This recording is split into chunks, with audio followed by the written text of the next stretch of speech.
नमस्कार दोस्तों, कहानियों की श्रृंखला में आज सुनेंगे सुभद्रा कुमारी जी की कहानी बड़े घर की बात। लेकिन उससे पहले मेरा आपसे विनम्र अनुरोध है कि अगर आपको मेरी कहानियाँ अच्छी लगती हैं तो मेरे चैनल को सब्सक्राइब ज़रूर करें, लाइक करें, शेयर करें और बेल आइकन दबाना बिल्कुल भी ना भूलें। आज सुनिए बड़े घर की बात। फूल सैया के ही दिन फूल और मनोहर में तनातनी हो गई। फूल स्वभाव से ही कम बोलने वाली और लजीली थी। उधर मनोहर एंग्लो इंडियन छोकरियों के साथ सिनेमा थिएटर देख चुके थे। उनकी उच्छृंखलता के और उद्दंडता के आदी थे। वे सपना देख रहे थे कि उनके कमरे में पैर रखते ही नववधू मुस्कुराती हुई हेलो डार्लिंग कहकर उन्हें बिठाएगी, उनसे घुल मिलकर प्रेम की बातें करेगी और उन्हें जबरन अपने पास बिठा रखेगी। वे उठना चाहेंगे तो वह उठने न देंगी। लच्छेदार बातों से उन्हें उलझा रखेगी। घड़ी के जाते हुए समय को एनिमी, दुश्मन कहकर अफसोस करेगी। ये आशाएं उन्होंने नववधू से इसलिए की थीं कि वह मैट्रिक पास थी और उसने अपने छोटे से जीवन के अधिकांश दिन बोर्डिंग में ही बिताए थे। जिस समय मनोहर फूलों का हार गले में डाले इत्र में बसे बसाए अपने कमरे में आए, नववधू फूल लैंप के पास खड़ी चुपचाप एक पुस्तक के पन्ने उलट रही थी। किसी अज्ञात आशंका से वह रह रहकर कांप सी उठती थी।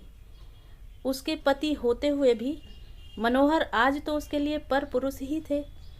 उनसे कैसे बोलूँगी, क्या कहूँगी, कहीं कोई बेवकूफ़ी न हो जाए। फूल मन ही मन बहुत घबरा रही थी।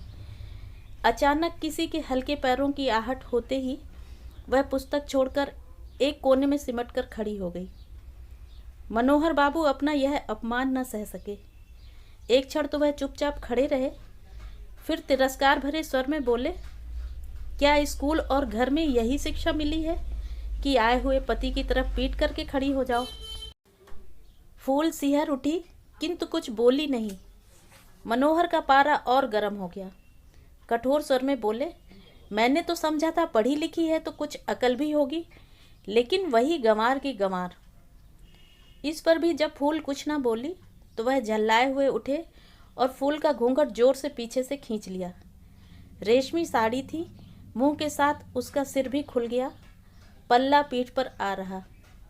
फूल बोली तो कुछ भी नहीं, मगर फौरन ही अपना सिर ढककर कमरे से बाहर हो गई।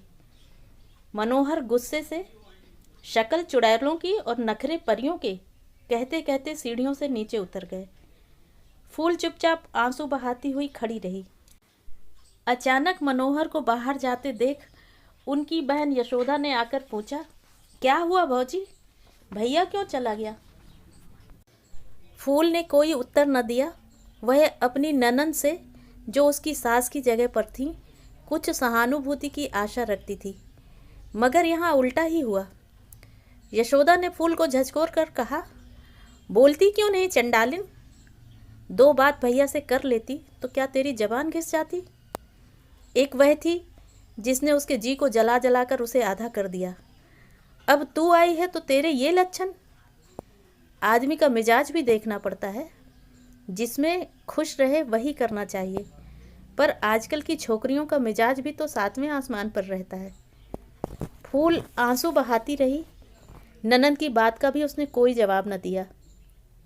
इस घटना के बाद कई दिन बीत गए।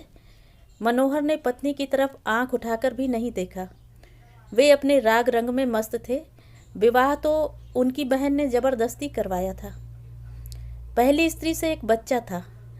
बच्चा जब तक जीता रहा तब तक तो विवाह की ज़रूरत न जान पड़ी, लेकिन एक दिन जब वह बच्चा भी माँ का अनुगामी हुआ तो इतनी बड़ी जायदाद का कोई वारिस तो होना चाहिए। इस ख्याल से यशोदा ने भाई के सामने रो धोकर उन्हें ज़बरदस्ती विवाह के लिए मजबूर किया। यशोदा विधवा थी, यह सब जायदाद भी उसी की थी। मनोहर को 6 महीने की उम्र से पाला था। मनोहर ही उसका पुत्र या भाई सब कुछ था, किंतु दोनों भाई बहन एक से रूखे स्वभाव के, तुनक मिजाज, बाहर अच्छे और भीतर खट्टे थे। मनोहर की पहली स्त्री कुमुद ने भी जिस दिन से इस देहरी के भीतर पैर रखा था, एक दिन भी बिना रोए रोटी ना खाई थी और इसी प्रकार 6 महीने के बच्चे को छोड़कर एक दिन वह जहर खाकर अपनी जीवन लीला समाप्त करके चली गई। बड़े घर की बात बाहर कहाँ जाती है। हार्ट फेल हो जाने से मृत्यु हो गई कहकर मामला रफा दफा कर दिया गया। फूल ने भी ये सब बातें सुन ली, मगर अब क्या हो सकता था। उसने सोचा, खैर जैसा जो कुछ है मुझे तो निभाना ही है। अब तो यही मेरे परमेश्वर, मेरे आराध्य और देवता हैं। किसी तरह उन्हें मनाना चाहिए। मुंह से तो कुछ बोलते हुए उसे लज्जा आती थी और बोलने का अवसर भी न मिलता था। इसलिए उसने सोचा कि एक पत्र लिखूं, शायद देवता सीधे हो जाएं। वह कागज कलम लेकर बैठी। बहुत सोचने समझने के बाद उसने एक पत्र लिखा। मेरे देवता, कई दिनों से सोच रही हूँ कि एक पत्र लिखूं, परंतु क्या लिखूं, कैसे लिखूं, मेरी समझ में नहीं आता। माना कि मैं अपराधिनी हूँ, फिर भी क्या आप मुझे क्षमा नहीं कर सकते? भूल तो मनुष्य से हो ही जाती है। मुझसे भूल हुई और बड़ी भारी भूल हुई।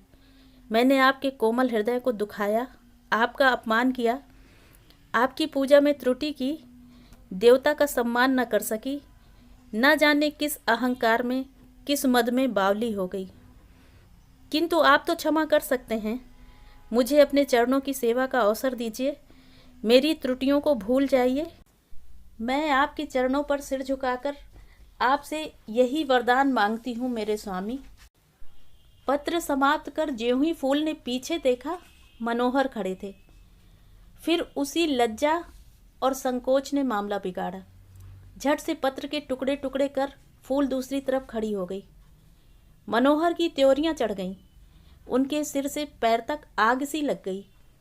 फूल के पास पहुंचकर उसे घसीटकर उन्होंने उसका मुंह सामने कर दिया और बोले, किसे पत्र लिख रही थी? सच कहो। फूल का सारा शरीर कांप रहा था। वह कुछ भी न बोल सकी। मनोहर ने उसके कान ऐंठते हुए कहा, बोलो, नहीं तो मैं अभी तुम्हारी हड्डी पसली तोड़ दूंगा। फूल को भी क्रोध आ गया। उसकी मुद्रा कठोर हो गई। बोली, मैं नहीं बतला सकूंगी। जो कुछ आपको करना हो कर लीजिए। फूल का यह कहना था कि बस मनोहर उसको पीट चले। फूल ने जबान न हिलाई, मगर वह जब तक बेहोश न हो गई, मनोहर उसे मारते ही रहे। दूसरे दिन अचानक मोहल्ले भर में यह हवा फैल गई कि मनोहर की दूसरी स्त्री का भी हार्ट फेल हो गया। अर्थी के साथ बहुत से लोग थे जो असली वाकये से वाकिफ थे, मगर शहर के इतने बड़े और पायेदार आदमी के खिलाफ जबान खोलने की किसी की हिम्मत न थी। ओह, मर गई तो मर भी जाने दो, स्त्री ही तो थी, कल तीसरी आ जाएगी। तो ये थी कहानी। कहानी आपको कैसी लगी कमेंट करके ज़रूर बताएं।